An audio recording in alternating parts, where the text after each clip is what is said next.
So what do you say to people who tell you that they think that they're too old to fix their teeth or get treatment? This is something I struggled with for a long time, and it's a difficult question because it puts a lot of pressure on us as dentists to try and do the cheapest, most affordable treatment for patients, trying to be kind and not charge a lot of money and try to save people money. Now the ethical issue is that more important than trying to offer the best treatment? And that took a while of thinking to figure things out. So how do you decide these ethical, difficult questions? The best thing is always to go to first principle. Then ethics are sort of removed a little bit. So what are some of the first principles? Some people are 40, 50, 60, and they'll say, I'm too old for whatever treatment you're recommending. Some people are 80, 90, and they'll do the same treatment. So age, to a great extent, is a state of mind. Also, some people feel that they shouldn't spend the money on themselves and maybe pass it on to the kids or whatever. There's all sorts of internal struggles people have in making decisions. As a dentist, our job is not to participate in those struggles, but to offer the best options for patients.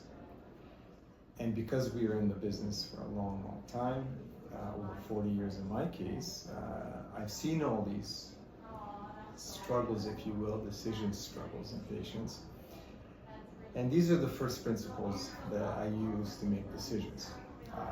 Number one, as we get older, our stomachs are not what they used to be. What does that mean? That means we need to chew our food better and more as we get older than when we're younger. The actual reality is, unfortunately, as we get older, we have fewer teeth, our ability to chew gets less, more missing teeth, lower bone levels, etc., etc.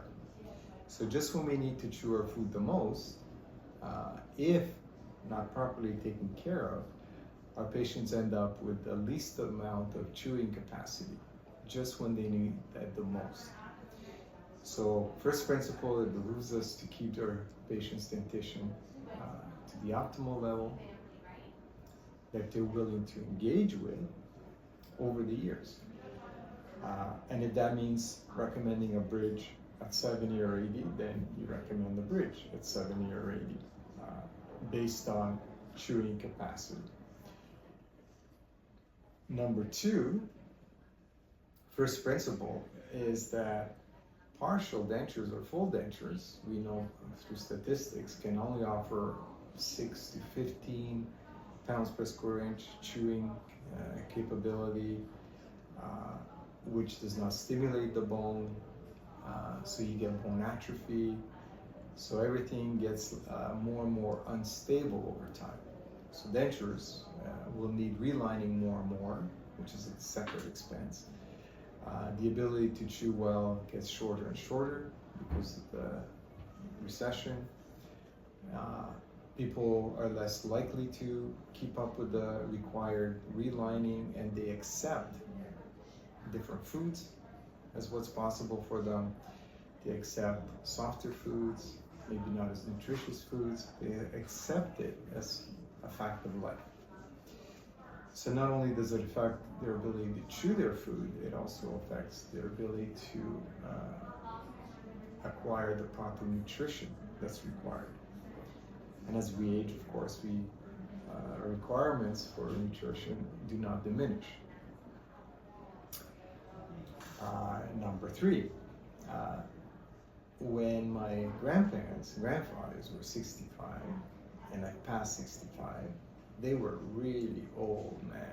I remember them. They were black, they had canes, and they were stupid. Of course, through luck and everything else, our lifestyles nowadays are different. And at 65, we're much, much younger. Not only in appearance, but in actual mobility, etc., etc.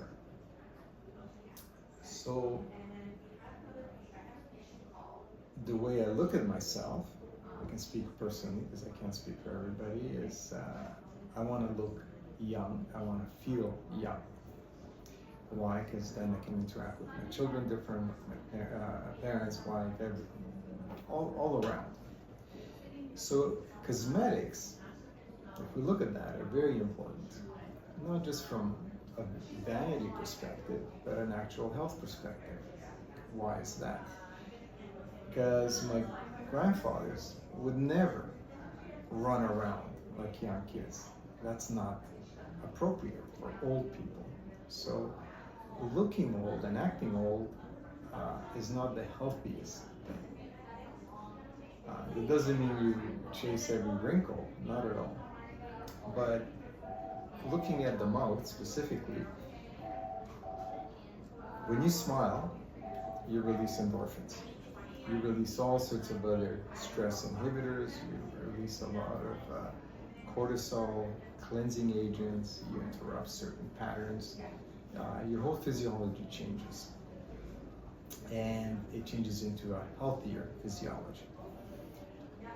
If you're embarrassed to smile, you will smile less. So from studies, it's shown that people who are confident about their smiles will smile 30% more and 30% more often. And then as you smile, of course, you stimulate the mirror receptors in other people, and they'll smile back.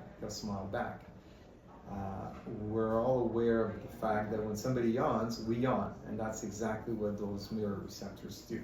So smiling is, besides a vanity thing, it's a very good thing. And the more we smile, the more we interrupt all the negative thoughts and etc., cortisol producing mental activity that we experience. And then if you're smiling, people want to be around with you more. One of the biggest problems in aging is loneliness as we age, and as we think we're less relevant, and as we get grumpy old man is the term. More and more people avoid us, and that's the time when we need social contact the most. So fixing your smile is much more than just vanity.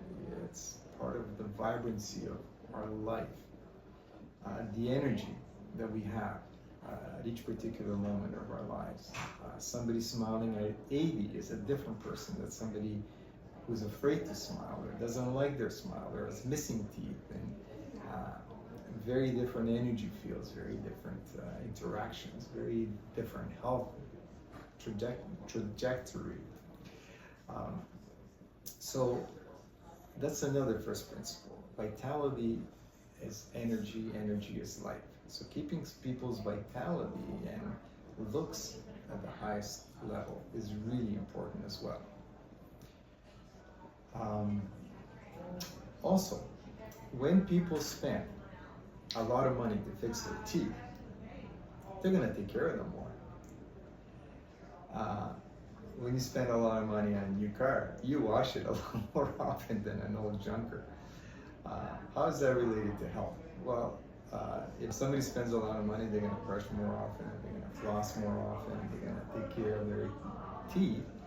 But the actual main benefit is the gums get healthier, and as the gums get healthier, they close up, which means less bacteria enter into our system. We decrease chronic inflammatory processes. And by now we know that most of the diseases of old age are chronic inflammatory processes, from Alzheimer's to diabetes to heart problems to cancers. So minimizing those, of course, improves our health tremendously. So these are a lot of these things we don't really think about from first principles. So advising people for optimal health will help them in many, many different ways. So we outlined a few. I'm sure there's many more, but we're not gonna bore you all in one video. I hope this has been helpful.